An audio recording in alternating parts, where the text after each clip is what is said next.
श्रीमन्नारायण नारायण हरि हरि। सत्यनारायण व्रत कथा का पाठ करने से व्यक्ति को 1000 यज्ञ करने के बराबर पुण्य फल की प्राप्ति होती है। सत्यनारायण व्रत कथा में भगवान विष्णु के सत्य स्वरूपों के बारे में बताया गया है। इस व्रत का पाठ करने से घर में सुख समृद्धि का वास होता है और विष्णु भगवान की कृपा बनी रहती है। नमस्कार, भक्ति भजन चैनल में आपका स्वागत है। सत्यनारायण व्रत कथा पहला अध्याय। एक समय की बात है, नैमिषारण्य तीर्थ में शौनकादिक 88,000 ऋषियों ने श्री सूत जी से पूछा, प्रभु, इस कलयुग में वेद विद्या रहित मनुष्य को प्रभु भक्ति किस प्रकार मिल सकती है तथा उनका उद्धार कैसे होगा? ये मुनि श्रेष्ठ कोई ऐसा तप बताएं जिससे थोड़े समय में ही पुण्य मिले और मनवांछित फल भी मिल जाए। इस प्रकार की कथा सुनने की हम इच्छा रखते हैं। सर्वशास्त्रों के ज्ञाता सूत जी बोले, हे वैष्णव, मैं पूज्य, आप सभी ने प्राणियों के हित की बात पूछी है, इसीलिए मैं एक ऐसे श्रेष्ठ व्रत को आप लोगों को बताऊंगा जिसे नारद जी ने लक्ष्मी नारायण जी से पूछा था और लक्ष्मीपति ने मुनि श्रेष्ठ नारद जी से कहा था। आप सब इसे ध्यान से सुनिए। एक समय की बात है, योगी राज नारद जी दूसरों के हित की इच्छा के लिए अनेकों लोक में घूमते हुए मृत्यु लोक में आ पहुँचे। यहाँ उन्होंने अनेक योनियों में जन्मे सभी मनुष्य को अपने कर्मों द्वारा अनेकों दुखों से पीड़ित देखा। उनका दुख देख नारद जी सोचने लगे कि कैसा यत्न किया जाए कि जिसके करने से निश्चित रूप से मानव के दुखों का अंत हो जाए।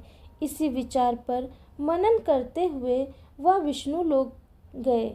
वहाँ देवों के ईश नारायण की स्तुति करने लगे, जिनके हाथों में शंख, चक्र, गदा और पद्म थे, गले में वरमाला पहने हुए थे।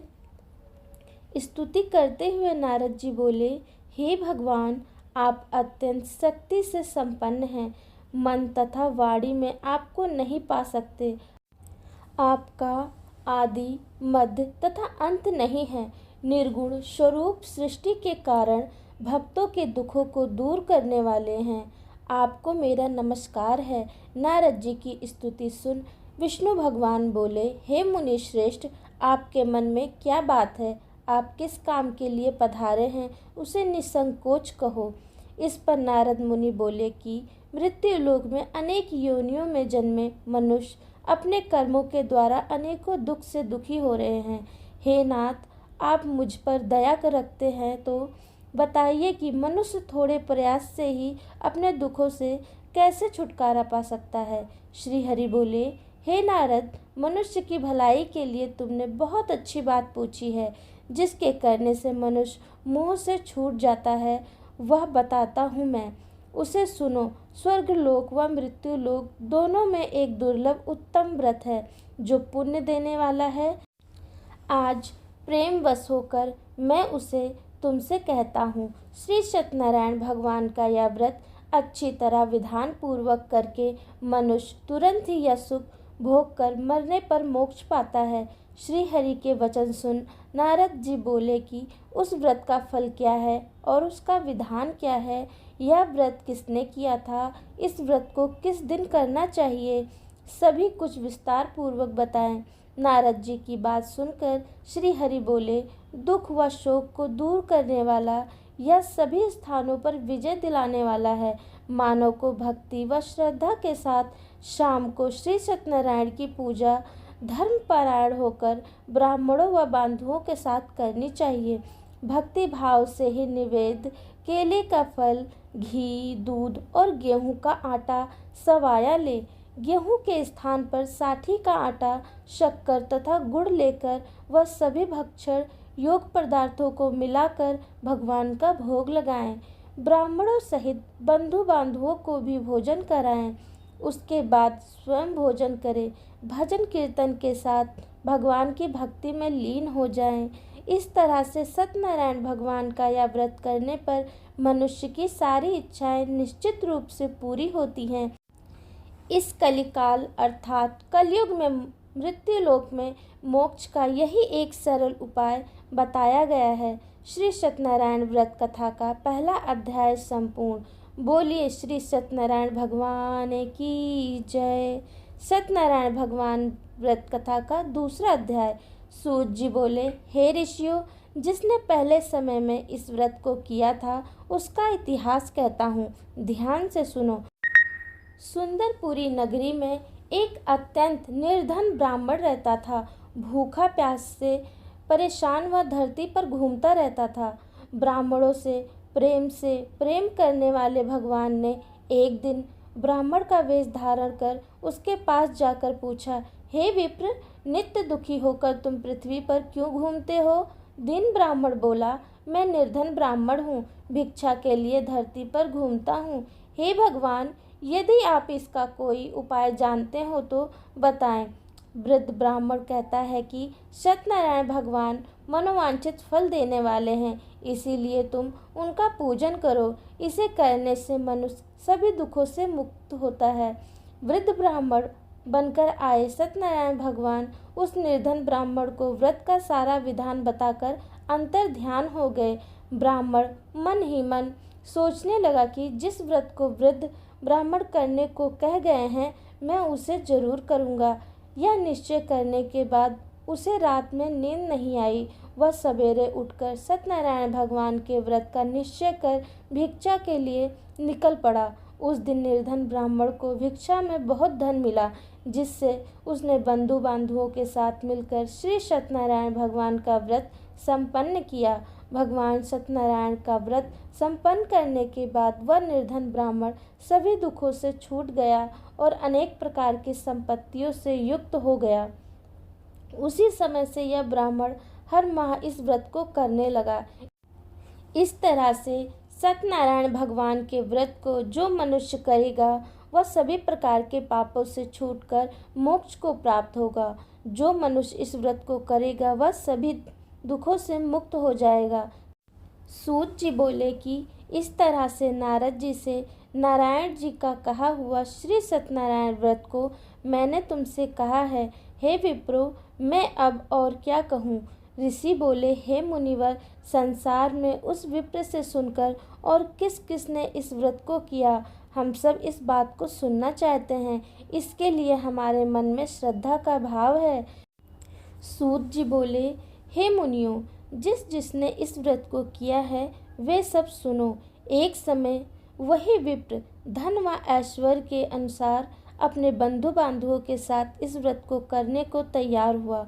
उसी समय एक लकड़ी बेचने वाला बूढ़ा आदमी आया और लकड़ियां बाहर रखकर अंदर ब्राह्मण के घर में गया। प्यास से दुखी वह लकड़हारा उनको व्रत करते देखा। विप्र को नमस्कार कर पूछने लगा कि आप यह क्या कर रहे हैं? तो उन्होंने बताया कि व्रत कर रहा हूँ तथा इसे करने से क्या फल मिलेगा, कृपया मुझे भी बताएं। ब्राह्मण ने कहा कि सब मनोकामनाओं को पूरा करने वाला यह सत्यनारायण भगवान का व्रत है। इनकी कृपा से ही मेरे घर में धन धान्य आदि की वृद्धि हुई है। विप्र से सत्यनारायण व्रत के बारे में जानकर लक्कड़हारा बहुत प्रसन्न हुआ। चरणामृत लेकर वह प्रसाद खाने के बाद वह अपने घर गया। लक्कड़हारे ने अपने मन में संकल्प किया कि आज लकड़ी बेचने से जो धन मिलेगा उसी से श्री सत्यनारायण भगवान का उत्तम व्रत करूँगा। मन में इस विचार को ले बूढ़ा आदमी सिर पर लकड़ियाँ रख उस नगर में बेचने गया जहाँ धनी लोग ज़्यादा रहते थे। उस नगर में उसे अपनी लकड़ियों का दाम पहले से 4 गुना अधिक मिला। बूढ़ा प्रसन्नता के साथ दम लेकर केले, शक्कर, घी, दूध, दही और गेहूं का आटा ले और सत्यनारायण भगवान के व्रत की अन्य सामग्रियां लेकर अपने घर गया। वहां उसने अपने बंधु बांधवों को बुलाकर विधि विधान से सत्यनारायण भगवान का पूजन और व्रत किया। इस व्रत के प्रभाव से वह बूढ़ा लक्कड़हारा धन, पुत्र आदि से युक्त होकर संसार के समस्त सुख भोग अंतकाल में बैकुंठ धाम चला गया। श्री सत्यनारायण व्रत कथा का दूसरा अध्याय संपूर्ण। बोलिए श्री सत्यनारायण भगवान की जय। सत्यनारायण भगवान की व्रत कथा का तीसरा अध्याय। सूत जी बोले, हे मुनि श्रेष्ठ, अब आगे की कथा कहता हूँ। पहले समय में उल्का मुख नाम का एक बुद्धिमान राजा था। वह सत्य वक्ता और जितेंद्रिय था। प्रतिदिन देवस्थानों पर जाता और निर्धनों को धन देकर उनके कष्ट दूर करता था। उसकी पत्नी कमल के समान मुख वाली तथा सती साध्वी थी। भद्रशील नदी के तट पर उन दोनों ने श्री सत्यनारायण भगवान का व्रत किया। उसी समय साधु नाम का एक वैश्य आया। उसके पास व्यापार करने के लिए बहुत सा धन भी था। राजा को व्रत करते देखकर वह विनय के साथ पूछने लगा, हे राजन, भक्ति भाव से पूर्ण होकर आप यह क्या कर रहे हैं? मैं सुनने की इच्छा रखता हूँ, तो आप मुझे बताएं। राजा बोला, हे साधु, अपने बंधु बांधवों के साथ पुत्र आदि की प्राप्ति के लिए एक महाशक्तिमान श्री सत्यनारायण भगवान का व्रत व पूजन कर रहा हूँ। राजा के वचन सुन साधु आदर से बोला, हे राजन, मुझे इस व्रत का सारा विधान कहिए। आपके कथन अनुसार मैं भी इस व्रत को करूँगा। मेरी भी संतान नहीं है और इस व्रत को करने से निश्चित रूप से मुझे संतान की प्राप्ति होगी। राजा से व्रत का सारा विधान सुन व्यापार से निर्वृत्त हो वह अपने घर गया। साधु वैश्य ने अपनी पत्नी को संतान देने वाले इस व्रत का वर्णन सुनाया और कहा कि जब मेरी संतान होगी तब मैं इस व्रत को करूँगा। साधु ने इस तरह के वचन अपनी पत्नी लीलावती से कहे। एक दिन लीलावती पति के साथ आनंदित हो सांसारिक धर्म में प्रवृत्त होकर सत्यनारायण भगवान की कृपा से गर्भवती हो गई। 10वें महीने में उसके गर्भ से एक सुंदर कन्या ने जन्म लिया। दिनों दिन वह ऐसे बढ़ने लगी जैसे कि शुक्ल पक्ष का चंद्रमा बढ़ता है। माता पिता ने अपनी कन्या का नाम कलावती रखा। एक दिन लीलावती ने मीठे शब्दों में अपने पति को याद दिलाया कि आपने सत्यनारायण भगवान के जिस व्रत को करने का संकल्प लिया था उसे करने का समय आ गया है। आप इस व्रत को करिए। साधु बोला कि हे प्रिय, इस व्रत को मैं उसके विवाह पर करूँगा। इस प्रकार अपनी पत्नी को आश्वासन देकर वह नगर को चला गया। कलावती पिता के घर में रह वृद्धि को प्राप्त हो गई। साधु ने एक बार नगर में अपनी कन्या को सखियों के साथ देखा तो तुरंत ही दूत को बुलाया और कहा कि मेरी कन्या के योग्य वर देखकर लाओ। साधु की बात सुनकर दूत कंचन नगर में पहुंचा और वहां देखभाल कर लड़की के सुयोग वणिक पुत्र को ले आया। सुयोग लड़की को देख साधु ने बंधु बांधुओं को बुलाकर अपनी पुत्री का विवाह करा दिया। लेकिन दुर्भाग्य की बात ये कि साधु ने अभी भी श्री सत्यनारायण भगवान का व्रत नहीं किया। इस पर श्री भगवान क्रोधित हो गए और श्राप दिया कि साधु को अत्यधिक दुख मिले। अपने कार्य में कुशल साधु बनिया जमाई को लेकर समुद्र के पास स्थित होकर रत्नासारपुर नगर में गया। वहां जाकर दामाद ससुर दोनों मिलकर चंद्रकेतु राजा के नगर में व्यापार करने लगे। एक दिन भगवान सत्यनारायण की माया से एक चोर राजा का धन चुराकर भाग रहा था। उसने राजा के सिपाहियों को अपना पीछा करते देख चुराया हुआ धन वहां रख दिया जहां साधु अपने जमाई के साथ ठहरा हुआ था। राजा के सिपाहियों ने साधु वैश्य के पास राजा का धन पड़ा देखा तो वह ससुर जमाई दोनों को बांधकर प्रसन्नता से राजा के पास ले गए और कहा कि उन दोनों चोर को हम पकड़ लाए हैं, आप आगे की कार्यवाही की आज्ञा दें। राजा की आज्ञा से उन दोनों को कठिन कारावास में डाल दिया गया और उनका सारा धन भी उनसे छीन लिया गया। श्री सत्यनारायण भगवान से श्राप से साधु की पत्नी भी बहुत दुखी हुई। घर में जो धन रखा था उसे चोर चुरा ले गए। शारीरिक तथा मानसिक पीड़ा व भूख प्यास से अति दुखी हो अन्न की चिंता में कलावती एक ब्राह्मण के घर गई। वहां उसने श्री सत्यनारायण भगवान का व्रत होते देखा। फिर कथा भी सुनी। वह प्रसाद ग्रहण कर वह रात को घर वापस आई। माता ने कलावती से पूछा कि हे पुत्री, अब तक तुम कहाँ थी? तेरे मन में क्या है? कलावती ने अपनी माता से कहा, हे माता, मैंने एक ब्राह्मण के घर में श्री सत्यनारायण भगवान का व्रत देखा है। कन्या के वचन सुन लीलावती भगवान के पूजन की तैयारी करने लगी। लीलावती ने परिवार व बंधु बांधवों सहित सत्यनारायण भगवान का पूजन किया और उनसे वर मांगा कि मेरे पति तथा जमाई शीघ्र घर आ जाएं।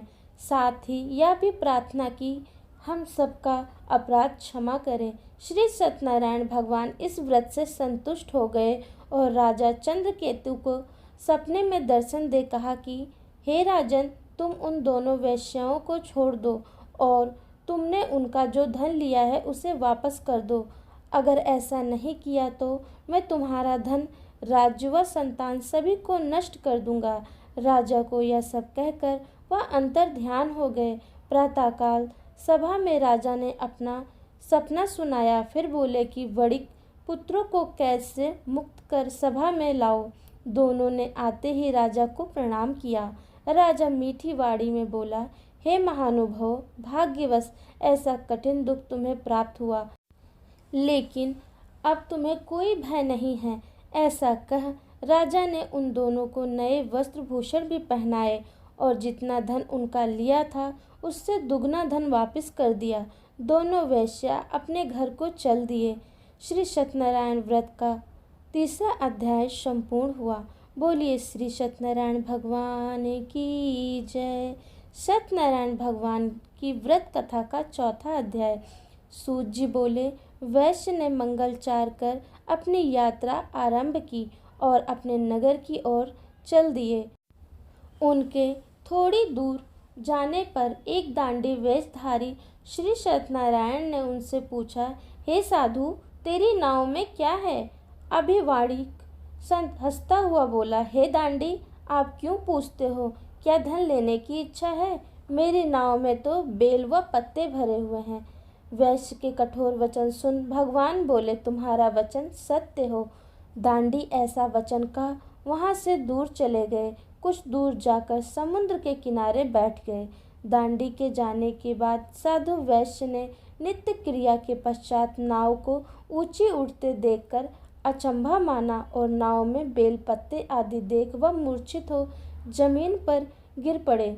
मूर्छा खुलने पर वह अत्यंत शोक में डूब गया। तब उसका दामाद बोला कि आप शोक न मनाएं, यह दांडी का शाप है, इसीलिए हमें उनकी शरण में जाना चाहिए, तभी हमारी मनोकामना पूरी होगी। दामाद की बात सुनकर वह दांडी के पास पहुंचा और अत्यंत भक्ति भाव से नमस्कार करके बोला, मैंने आपसे जो असत्य वचन कहे थे उनके लिए मुझे क्षमा करें। ऐसा कहकर महान शोकातुर हो रोने लगा। तब दांडी भगवान बोले, हे वणिक पुत्र, मेरी आज्ञा से बार बार तुम्हें दुख प्राप्त हुआ है, तुम मेरी पूजा से विमुख हुआ। साधु बोला, हे भगवान, आपकी माया से ब्रह्मा आदि देवता भी आपके रूप को नहीं जानते, तब मैं अज्ञानी कैसे जान सकता हूँ। आप प्रसन्न होइए, अब मैं समर्थ के अनुसार आपकी पूजा करूँगा। मेरी रक्षा करो और पहले के समान नौका में धन भर दो। साधु वैश्य के भक्तिपूर्वक वचन सुनकर भगवान प्रसन्न हो गए और उसकी इच्छा अनुसार वरदान देकर अंतर ध्यान हो गए। ससुर जमाई जब नाव पर आए तो नाव धन से भरी हुई थी। फिर वहीं अपने अन्य साथियों के साथ सत्यनारायण भगवान का पूजन कर अपने नगर को चल दिए। जब नगर के नज़दीक पहुँचे तो दूत को घर पर खबर करने के लिए भेज दिया। दूत साधु की पत्नी को प्रणाम कर कहता है कि मालकिन अपने दामाद सहित नगर के निकट आ गए हैं। दूत की बात सुन साधु की पत्नी लीलावती ने बड़े हर्ष के साथ सत्यनारायण भगवान का पूजन कर अपनी पुत्री कलावती से कहा कि मैं अपने पति के दर्शन को जाती हूँ, तू कार्य पूर्ण कर शीघ्र आ जाना। माता के ऐसे वचन सुन कलावती जल्दी में प्रसाद छोड़कर अपने पति के पास चली गई। प्रसाद की अवज्ञा के कारण श्री सत्यनारायण भगवान रुष्ट हो गए और नाव सहित उसके पति को पानी में डुबो दिया। कलावती अपने पति को वहां न पाकर रोती हुई जमीन पर गिर गई। नौका को डूबा हुआ देख वह कन्या को रोता देख साधु दुखी होकर बोला कि हे प्रभु, मुझसे या तथा मेरे परिवार से जो भूल हुई है उसे क्षमा करें। साधु के दीन वचन सुनकर श्री सत्यनारायण भगवान प्रसन्न हो गए और आकाशवाणी हुई, हे साधु, तेरी कन्या मेरे प्रसाद को छोड़कर आई है, इसीलिए उसका पति अदृश्य हो गया है।